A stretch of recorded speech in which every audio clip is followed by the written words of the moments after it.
सत साहेब जी, मेरे सभी भाइयों बहनों बेटा बेटी माता पिता को भक्तमती की सत साहेब जी। तो आज हम सुनेंगे संत रामपाल जी महाराज की अमृतवाणी में अमृत सत्संग। जब भी हमारे पास टाइम हो हमने गुरु परमात्मा जी के सत्संग जरूर सुनने हैं, चाहे हमने सत्संग को पहले कितनी बार भी सुन लिया हो। जब भी हमारे पास टाइम हो हमने गुरु परमात्मा जी के सत्संग सुनते रहना। तो सुनते हैं सभी भाई बहन बेटा बेटी माता पिता मिलजुल करके सत्संग संत रामपाल जी महाराज की सत साहेब जी। संतों के पास जाते हैं, उन अन्य संतों के पास सत्संग नहीं है। सत्संग का अर्थ होता है सत्य, जहां पर सत्य ज्ञान प्रचार होता हो। सत्य ज्ञान कौन सा है? जो हमारे सदग्रंथों में विद्यमान है। सदग्रंथ कौन कौन से हैं? पवित्र कबीर देव कबीर साहब, उस सच्चिदानंद घन ब्रह्म की अमृतवाणी अर्थात पांचवा वेद, पवित्र चारों वेद, पवित्र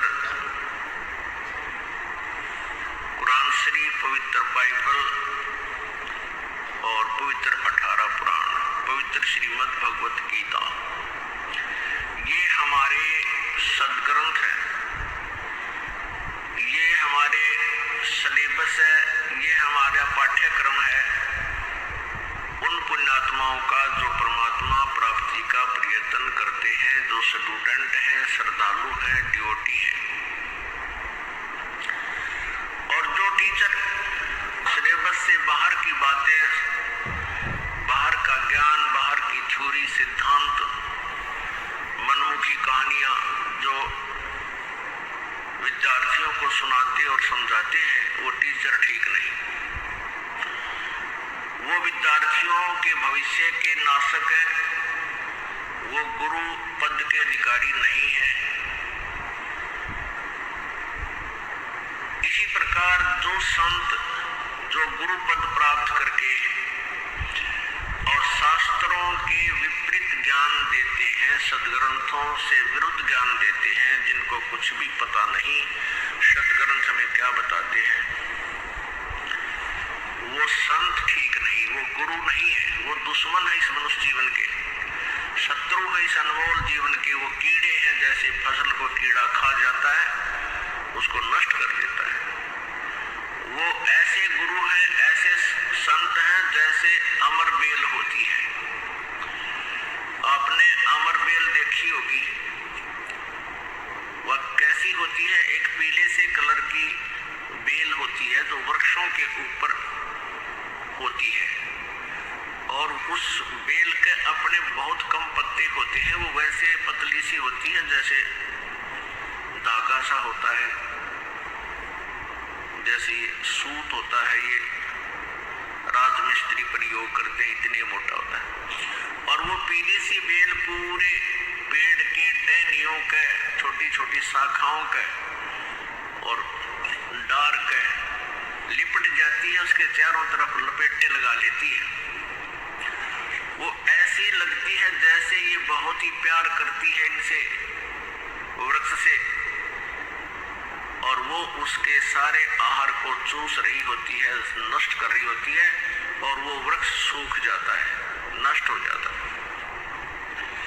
ऐसे ही ये संत जो नकली गुरु, नकली संत, नकली महर्षि हैं, इनकी बोलने की शैली, इनके जो है व्यवहार से ऐसा लगता है जैसे बहुत ही अच्छी आत्मा है और इनका उद्देश्य बहुत ही परोपकार का है।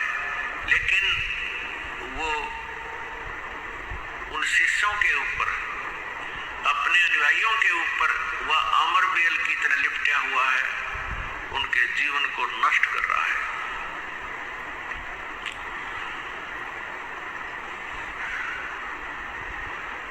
ईसा मसीह जी ने कहा था कि जिन गुरुओं को तुम अच्छे मानते हो और जिनके पास तुम जाकर के अपना कल्याण चाहते हो और उनको ज्ञान है नहीं, तत्व ज्ञान उनके पास नहीं है, वो सत्य से परिचित नहीं है, वो तुम्हें बहुत अच्छे अवश्य लगते हैं, क्योंकि आपको चाह है भगवान की, आपको तलाश है संत की, और आप सोच बैठे हो कि हमें हमें संत मिल गए हैं, और वो आपको बहुत प्यारे लगते हैं, बहुत अच्छे बोलते हैं, आपके से विनम्र भाव से प्यार से बातें भी करते हैं तुम्हारे गुरुजी। वो ऐसे हैं जैसे तुम्हें वो भेड़ दिखाई देते हैं, यानी बहुत शरीफ, बहुत ही अच्छी, लेकिन वो भेड़िए हैं जो तुम्हारे जीवन को खा रहे हैं। ऐसा ही जानो, वर्तमान के जितने भी संत हैं ये आपको अच्छे लगते हैं क्योंकि आप स्वयं अच्छे हो, आपके अंदर दोष नहीं है, तो आपको सामने वाला संत भी अच्छा ही नजर आता है।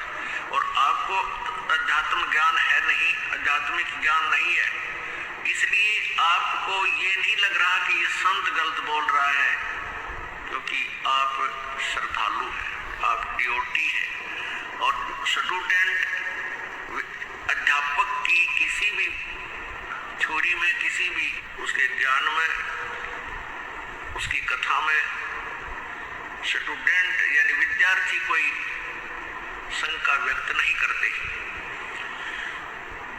क्योंकि विद्यार्थी यही सोच कर बैठे रहते हैं कि जो टीचर बता रहा है ये सत्य है, उसको लिख लेते हैं, उसको रिमेम्बर कर लेते हैं, घोट लेते हैं। ये स्वभाव होता है और होना भी चाहिए, लेकिन ये वर्तमान के संत और गुरु ये पूर्ण रूपेण सदग्रंथों से अपरिचित हैं।